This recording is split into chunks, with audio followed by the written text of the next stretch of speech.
So మొత్తం మీద SIT అధికారులు కాసేపట్లో ఫామ్ హౌస్కు చేరుకోబోతున్నారు. సో న్యాయ నిపుణులతో కేసీఆర్ ఆల్రెడీ ఫామ్ హౌస్లో భేటీ అయినట్టుగా తెలుస్తుంది. సో కొంతమంది బీఆర్ఎస్ పార్టీ నేతలు కూడా కేసీఆర్ను కలిసేందుకు ఫామ్ హౌస్ కూడా వెళ్తున్నట్టుగా తెలుస్తుంది. ఇక ఈ నోటీసులకు సంబంధించి కాంగ్రెస్ నాయకులు ఏమంటారు ఒకసారి చూద్దాం. కాంగ్రెస్ పార్టీ సీనియర్ నేత ఎమ్మెల్సీ అద్దంకి దయాకర్ గారు ఫోన్ లైన్ లో. సో అద్దంకి దయాకర్ గారు నమస్తే. నమస్తే నవీన్ భాయ్. సో దయాకర్ గారు, ఒక మాజీ ముఖ్యమంత్రిని సో కాంగ్రెస్ పార్టీ నేతలు సో రాజకీయ కక్ష సాధింపు చర్యల్లో భాగంగానే పనిగట్టుకొని ఈ విచారణల పేరిట సిట్ల పేరిట ఆయన ఇబ్బందికి గురి చేస్తున్నారు. మరోవైపు మున్సిపల్ ఎన్నికల్లో రాజకీయంగా తలపడలేకే ఈ రకంగా దొడ్డిదారిన బీఆర్ఎస్ పార్టీని ఇబ్బంది గురి చేసేటువంటి ప్రయత్నాలు చేస్తున్నారని బీఆర్ఎస్ నేతలు అంటున్నారు. సో ఇప్పుడే ఎందుకు, అంటే ఎన్నికల సమయంలోనే మీరు ఈ విచారణలు వేగవంతం చేయడం ఎందుకు? దీని మీద రాజకీయ దురుద్దేశం లేదా కాంగ్రెస్ పార్టీకి? నవీన్ భాయ్, ఇప్పుడు ఎప్పుడైనా ఇది వచ్చేది కదా, రాజకీయ కక్ష సాధింపని, లేదంటే ఎన్నికల సందర్భంలో చేసి దీని తర్వాత జిహెచ్ఎంసీ ఉంటాయి.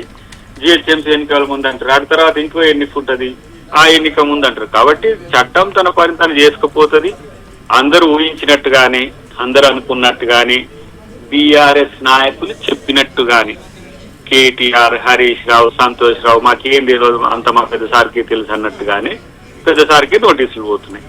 కాబట్టి దీంట్లో కొత్తగా ఏం లేదు కదా. ఇప్పుడు సిట్ అధికారులు కాయించిందో లేకపోతే ఇంకెవరో కాయించింది కదా. ప్రభాకర్ రావు గారు చెప్పిన దానికి అన్నిటికి కూడా ఎవరెవరి పేర్లు అయితే చెప్పినో ఆ పేర్లకు అన్నిటికి కూడా ఏమేమి జరిగింది, ఎట్లా జరిగింది అనేది వివరాలు తెలుసుకోవడానికి పోతున్న పరిస్థితి ఉన్నది. కాబట్టి కక్ష సాధింపు అంటే చెప్పినాం కదా గతంలోని. కక్ష సాధింపు అయితే నోటీసులు ఎందుకు ఇచ్చుడు? ఏదో ఒక పేరు మీద చెప్పి అరెస్టే చేస్తారు కదా. కాబట్టి విచారణ చేయడానికి రమ్మంటానికి వీళ్ళ కక్ష సాధింపు అంటే ఏ విచారణ లేకుండా జైలు ఎదుర్కొన్న మేమేమనాలి? విచారణ పక్కన పెట్టు, దొంగ కేసులన్నీ పెట్టేసి లోపల పెట్టలేదా? డ్రోన్ ఎగిరిందని రేవంత్ రెడ్డి గారి మీద, కోదండరామ్ ఏం తప్పు చేసినా తీసుకుపోయి అరెస్ట్ చేసింది చెప్పండి. మందకృష్ణ మాదిగని తీసుకుపోయి జైల్లో పెట్టి, మామూలు తీసుకుపోయి జైల్లో పెట్టి 100 మంది కార్యకర్తల్ని కాంగ్రెస్ పార్టీ. కానీ బీఆర్ఎస్ నాయకులు ఒక విషయాన్ని ప్రధానంగా చెప్తున్నారు. సో తాము ఎక్కడ కూడా ఫోన్ ట్యాపింగ్ చేయమని చెప్పని పోలీస్ అధికారులకు చెప్పలేదు. సో నిఘా అధికారుల బాధ్యత అది, ప్రభుత్వానికి సమాచారం అందిస్తారు. అది ఇప్పుడు ప్రభుత్వంలో ఉన్నటువంటి రేవంత్ రెడ్డికి కూడా తెలుసు. తెలిసినప్పటికీ కూడా తమను ఈ విధంగా ఇబ్బందులకు గురి చేసేటువంటి ప్రయత్నాలు చేస్తున్నారని చెప్పి చెప్తున్నారు. ఇప్పుడు ట్యాపింగ్ కు ఐటీఏ ఇండియన్ టెలిగ్రాఫిక్ యాక్ట్ పాతది, తర్వాత ట్రాయ్ నిబంధనలు కొత్తగా వచ్చినాయి. మన క్రిమినల్ లాస్ లో కొన్ని ఉటంకింపులు ఉన్నాయి. వాటికి సంబంధించి ఒక సెటప్ ఉంటుంది.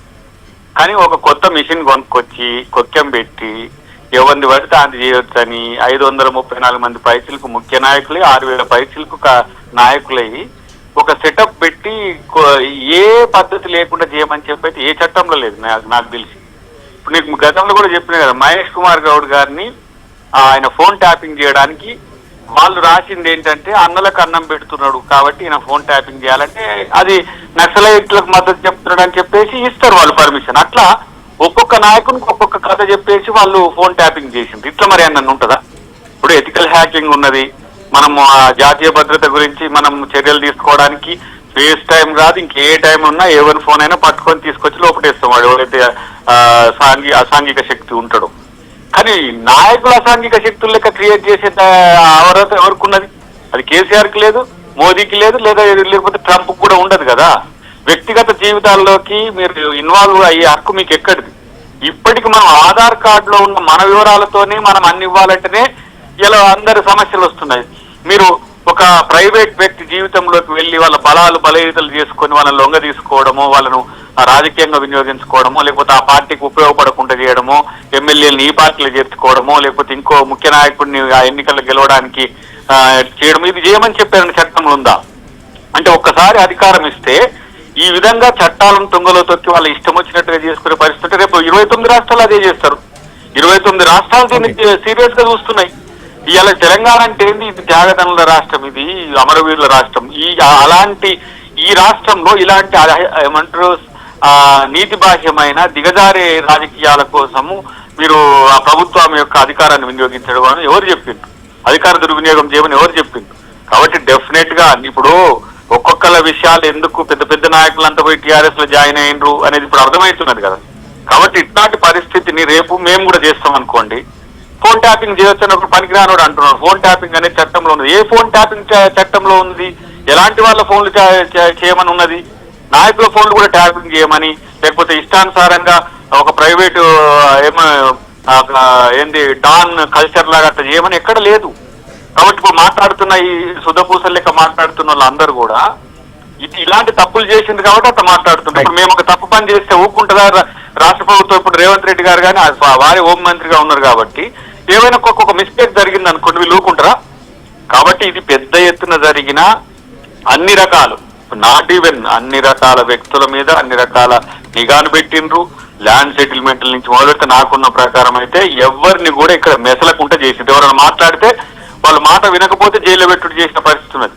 ఇలాంటి వాటిని తట్టుకోవాలంటే డెఫినెట్ గా భవిష్యత్తులో ఇట్లాంటి ఈ రాష్ట్రంలో కాదు ఏ రాష్ట్రం జరగకుండా ఉండాలి. కాబట్టి ముఖ్యమంత్రి గారు దాన్ని చాలా ఎగ్జిక్యూషన్ లో కూడా ఎలాంటి లోపాలు లేకుండా పద్ధతిగా విచారణను బేస్ చేసుకుని ముందుకు పోతున్న పరిస్థితి ఉన్నది. కాబట్టి ఏదో చట్ట వ్యతిరేకము, ఏదో బీఆర్ఎస్ కు భయపడి మీ ఇంట్లోనే సరిగా లేక మీరే కొట్టాడుకుంటారు, మిమ్మల్ని ఏం డిస్టర్బ్ చేస్తారు. ఇప్పుడు మీరే ఉంటుంది, ఇలా ఏబీనే ఉంటది. వెనకటికి రేవంత్ రెడ్డి గారు ఇంత పెద్దగా మాట్లాడిన మా టీవీకి వచ్చి వీళ్ళు దాయకరులు వీళ్ళంతా ఏమో అవినీతి జరిగిందని చెప్పి మొత్తం కొల్లిడి అయిపోయినరా బీఆర్ఎస్ కాంగ్రెస్ పార్టీ అని చెప్పి బీజేపీ వాళ్ళు అంటలేరు. ఇప్పుడు మీరు కూడా అంటారు రేపు. అలాంటి పరిస్థితి ఎందుకు? జరిగిన వాస్తవాలు తెలియాల్సిన అవసరం ఉంది. కాబట్టి ఇలా కాంగ్రెస్ పార్టీ, కాంగ్రెస్ ప్రభుత్వం, రేవంత్ రెడ్డి గారు దీని పట్ల సీరియస్ గా ఉన్నారనేది నా అభిప్రాయం. రైట్. Thank you Dayakar.